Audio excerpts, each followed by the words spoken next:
16장 9절로 13절까지의 말씀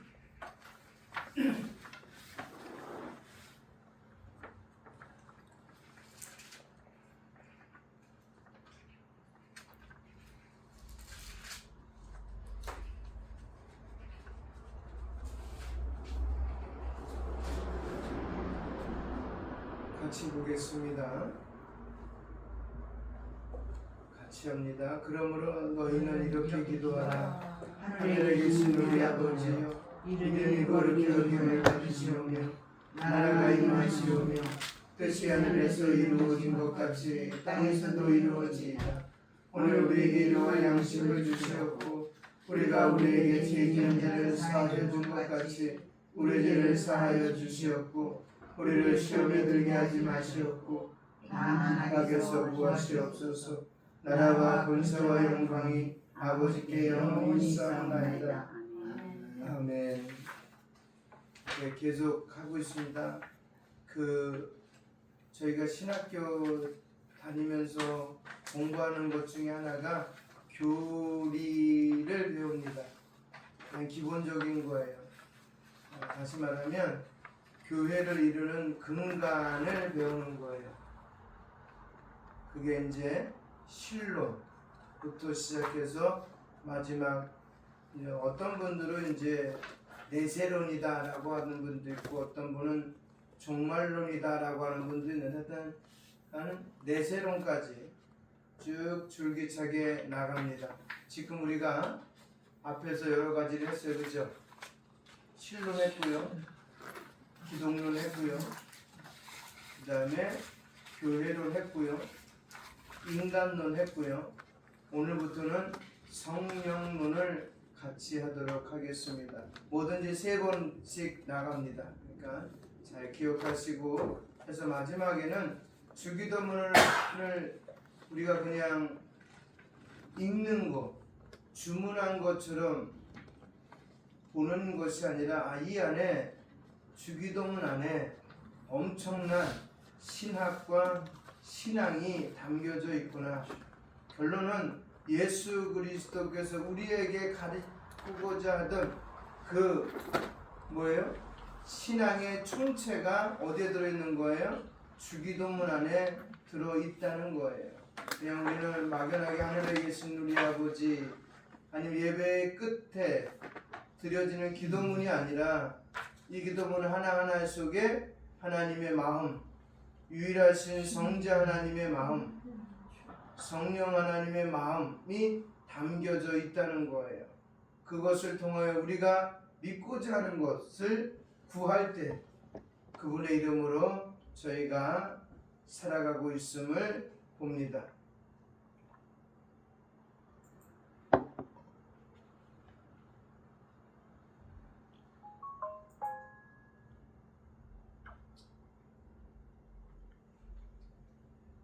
여러분 사실 계속 말씀드리는 문장 가운데 하나가 뭐냐면 우리는 너무 익숙하다는 거예요. 뭐가요? 이 주기도문이. 그러니까 교회 안에 문을 열고 들어오는 그 순간부터 문을 닫고 들어가는 그 순간까지 이 주기도문은 우리를 계속 따라와요. 신앙의 자리라면 언제든지 주기도문은 그 자리에 있어요. 그게 너무 익숙하다는 거예요. 우리는 예배 때마다 모임의 마지막마다 때로는 습관처럼 주기도문을 드립니다. 그런데 바로 이 익숙함 때문에 주기도문이 우리에게 너무 낯익은 문장이 되어버리고 오히려 살아있는 기도가 되지 못하는 경우가 많습니다. 입술은 빠르게 움직이지만 마음은 느껴지지 않습니다. 말은 흘러가지만 영혼은 따라가지 않습니다.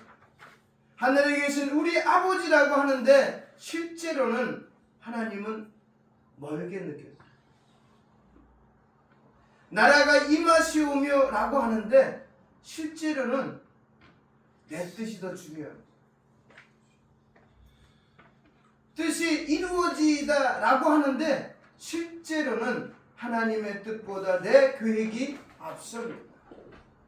일용할 양식을 주시옵고라고 하지만 사실은 하나님보다 통장을 더 신뢰할 때가 많습니다. 죄를 사하여 주시옵고라고 하면서도 정작 죄를 깊이 슬퍼하지 않습니다. 시험에 들게 하지 마옵시옵고라고 하지만 유혹 앞에 아무 경계 없이 살아갈 때가 많습니다. 왜 그렇습니까? 주기도문이 틀렸기 때문입니까? 아닙니다. 주기도문이 약하기 때문입니까? 아닙니다. 문제는 우리입니다. 더 정확히 말하면 우리 안에 이 기도를 살아있게 하시는 성령의 역사를 깊이 구하지 않기 때문입니다. 주님께서 가르치신 기도는 완전합니다. 그러나 그 완전한 기도조차 타락한 인간의 입술에만 맡겨지면 형식으로 굳어버릴 수 있습니다. 왜냐하면 우리는 죄로 인해 하나님을 바르게 사랑하지 못하고 하나님의 뜻을 즐거워하지 못하며 마땅히 빌 바를 알지 못하는 존재이기 때문입니다.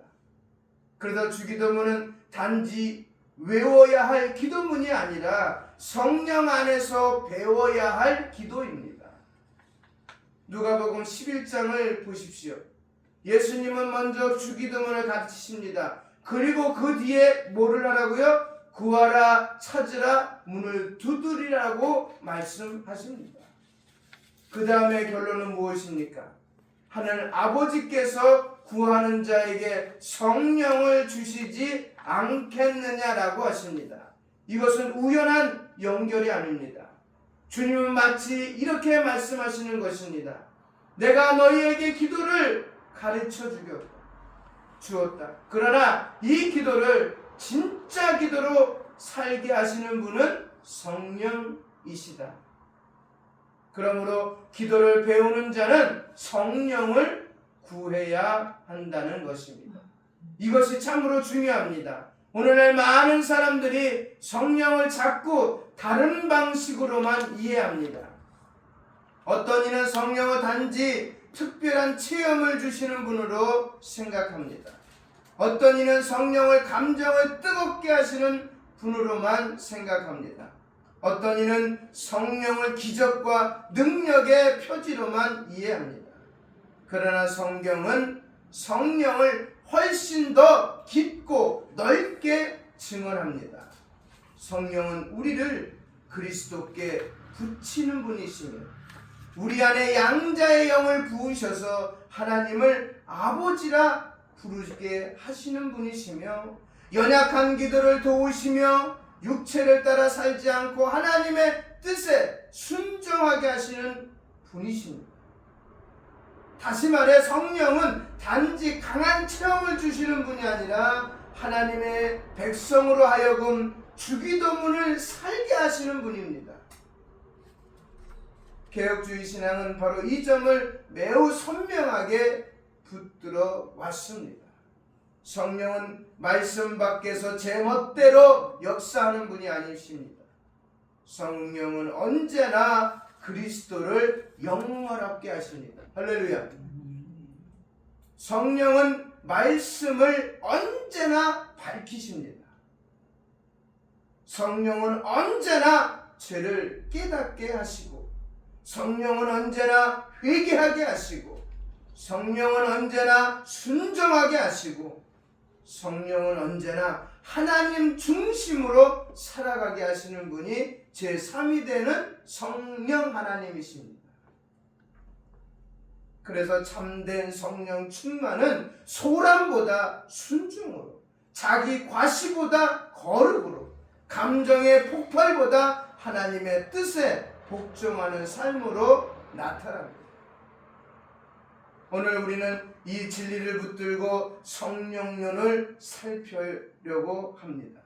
주기도문을 진짜 기도로 살게 하시는 분, 주기도문을 종이 위에 문장이 아니라 가슴의 탄식으로 무릎의 기도로 삶의 순종으로 바꾸시는 분, 그분이 누구십니까? 바로 성령 하나님이십니다. 오늘 말씀을 세 가지로 나누어 살피겠습니다. 첫째는 성령은 우리로 하나님을 아버지라 부르게 하십니다. 할렐루야. 둘째는 성령은 연약한 우리의 기도를 도우십니다. 셋째는 성령은 우리를 하나님의 뜻에 순종하게 하십니다. 이 세 가지를 세 번에 나누어서 말씀을 드리고자 합니다. 그래서 오늘 첫 번째, 성령은 뭐라고요? 우리로 따라합니다. 하나님을 아버지라 부르게 하십니다. 그게 가장 중요한 거예요. 뭐 여러 가지도 있는데 성령이 하는 일 중에 하나가 뭐냐면 하나님이 나의 아버지라고 부르게 하시는 그분이 성령 하나님이십니다. 누가복음 11장 13절 보시면 너희가 악할지라도 좋은 것을 자식에게 줄 알거든 하물며 너희 하늘 아버지께서 구하는 자에게 성령을 주시지 않겠느냐. 이 말씀은 주기도문 뒤에 나옵니다.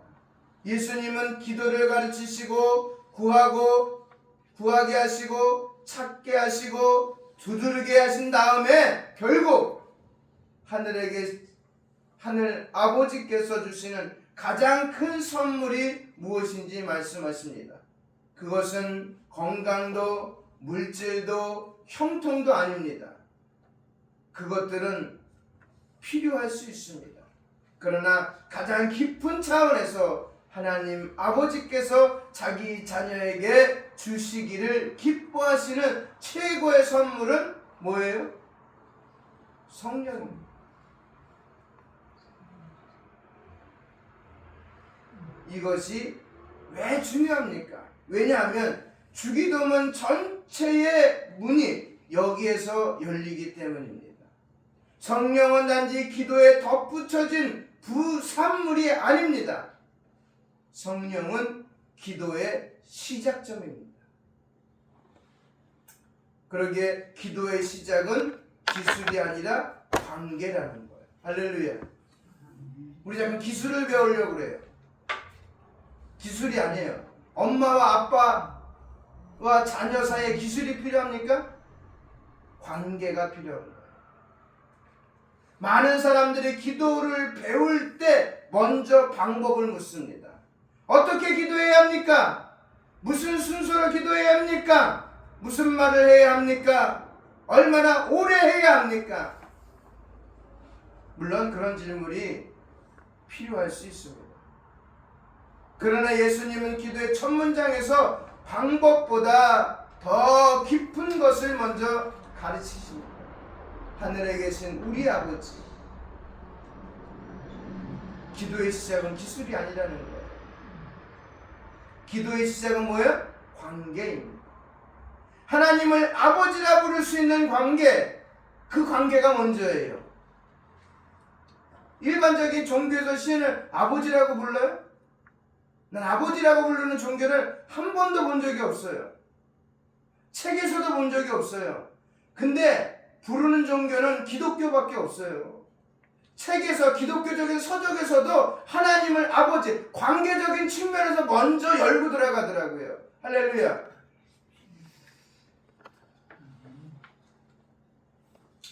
그런데 죄인이 어떻게 하나님을 아버지라 부를 수 있겠습니까? 본래 우리는 하나님의 자녀가 아니었습니다. 본래 우리는 허물과 죄로 죽어 있었고 진노의 자녀였습니다. 하나님과 멀어져 있었고 마음으로 원수된 자들이었습니다.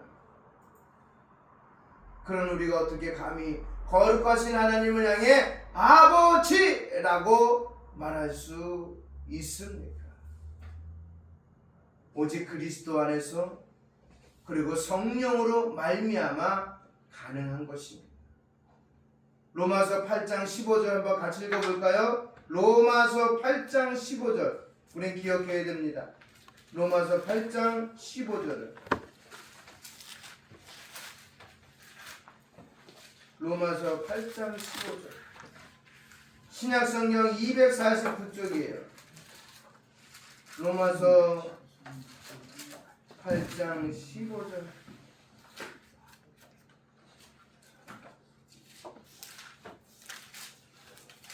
같이 읽도록 하겠습니다. 시작. 너희는 다시 무서워하는 종의 영을 받지 아니하고 양자의 영을 받았으므로 우리가 아빠 아버지라 부르짖느니라. 아빠 아버지라 부르짖느니라.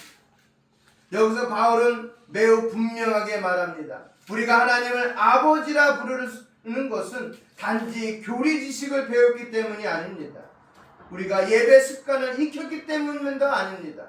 우리 안에 양자의 영, 곧 성령께서 임하셨기 때문입니다. 성령께서 우리를 그리스도와 연합시키시고 그리스도 안에서 하나님의 자녀가 되게 하신 것입니다. 그리고 그 자녀됨의 실제를 우리 심령 안에서 증언하십니다. 그래서 우리는 하나님을 멀리 있는 신적 존재로만 생각하는 것이 아니라 거룩하신 하늘 아버지로 부르게 된 것입니다. 칼빈은 양자의 영이신 성령께서 우리 마음에 하나님의 부성애를 인치신다고 강조했습니다. 이 말은 참으로 중요합니다. 하나님 아버지에 대한 바른 지식은 머리에서 시작됐지만 그분을 아버지로 부르짖는 믿음은 성령의 인치심 속에서 살아납니다. 입술만이 아니라 심령이 아버지라고 나아가게 하시는 분이 누구다? 성령인 것입니다. 할렐루야. 그분이 여러분 안에 계십니까? 그러면 여러분 이미 기도가 시작되는 거예요. 할렐루야. 누구를 통하여? 성령 하나님을 통하여 이 온 우주를 우리가 십계명을 통해서도 보지만 성경 곳곳에서 이 온 우주를 이 온만 인류를 만드신 분은 누구라고 기록하고 있어요? 성부 하나님. 그분을 뭐라고 부른다고요? 이제 아버지. 그 관계를 열어보신 분이 누구라고요? 성령. 두 번째는 성령은 형식적 신앙을 살아있는 자녀의 신앙으로 바꾸십니다. 할렐루야. 사랑하는 성도 여러분, 교회 안에는 하나님에 대한 많이 아는 사람도 있습니다.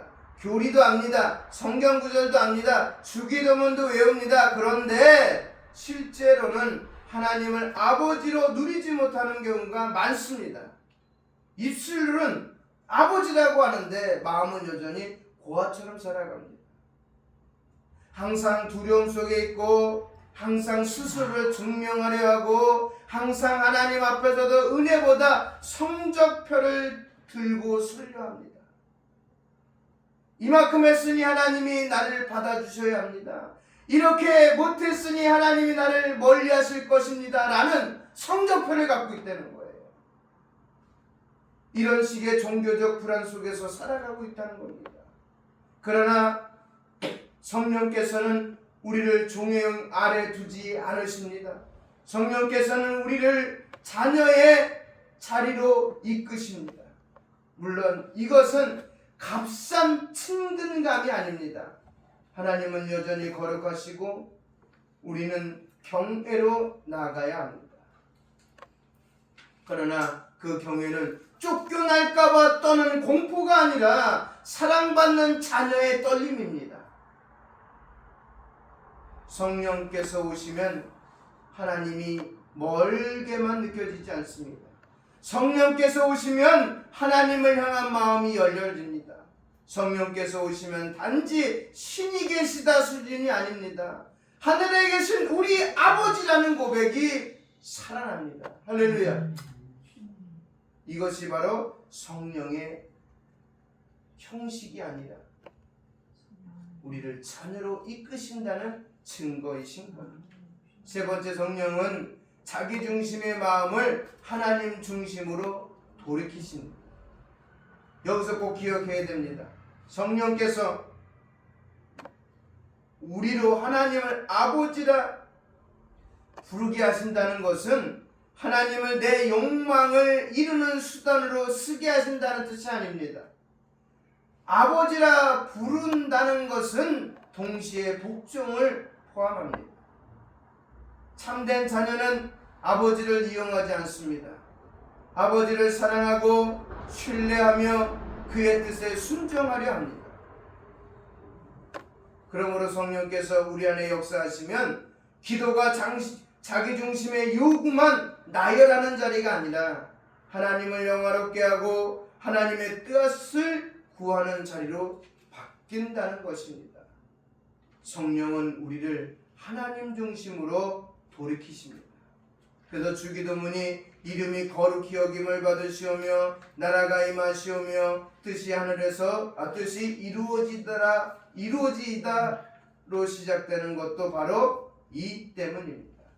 성령께서 우리 안에서 역사하시며 기도는 더 이상 내 문제가 해결되게 해 주세요 에서 멈추지 않고 하나님 주님의 이름이 높아지게 하옵소서라고 나아가게 된다는 것입니다. 오늘 많은 신자들이 성도들이 성령을 체험의 도구로만 생각하고 이해합니다. 뜨거운 느낌이 있어야 성령 충만이다. 감정이 올라와야만 성령이 역사하신다. 신비한 경험이 있어야 성령의 임재다. 이게 오늘날 성령에 대한 이해예요. 순복음에서 하도 그렇게 해놓으니까 장로교서도 그렇게 한 줄 알아. 뭔가 뜨거워야 돼. 뭔가 나타나야 돼.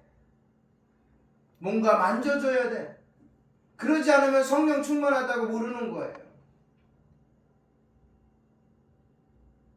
물론 성령은 우리의 감정에도 영향을 미치십니다. 그러나 성령의 가장 깊은 역사는 감정 고조 이전의 관계의 회복입니다. 하나님을 아버지라 부르게 하시는 것. 그것이 성령의 근본적인 역사입니다. 성도 여러분, 성령을 체험의 도구로만 이해하고 있지 않습니까? 성령은 내 감정을 좋게 만들어주는 분 정도로 생각하고 있지 않습니까? 성령은 훨씬 더 크신 분입니다. 성령은 우리를 하나님의 자녀로 살게 하시고 주기도문의 문을 여시며 주기도문의 첫 마디를 진짜 내 고백이 되게 하는 거예요. 첫 고백이 뭐야? 하늘에 계신 우리 아버지. 결론을 짓도록 하겠습니다. 그러므로 첫째로 기억하십시오. 성령은 우리로 하나님을 아버지로 부르게 하십니다. 기도는 형식 이전의 성령의 내적 역사인 것입니다. 마지막으로 입술보다 먼저 마음이 하나님께 향하도록 하시는 분이 성령인 것입니다. 할렐루야. 그분이 오늘 이 자리의 주인공이시고 우리 삶의 주인공이시고 우리의 모든 계획 가운데 이루시는 분인 줄 믿으시기를 주님의 이름으로 축원드립니다. 기도하시겠습니다. 거룩하신 하나님 아버지, 오늘도 말씀을 통하여 우리의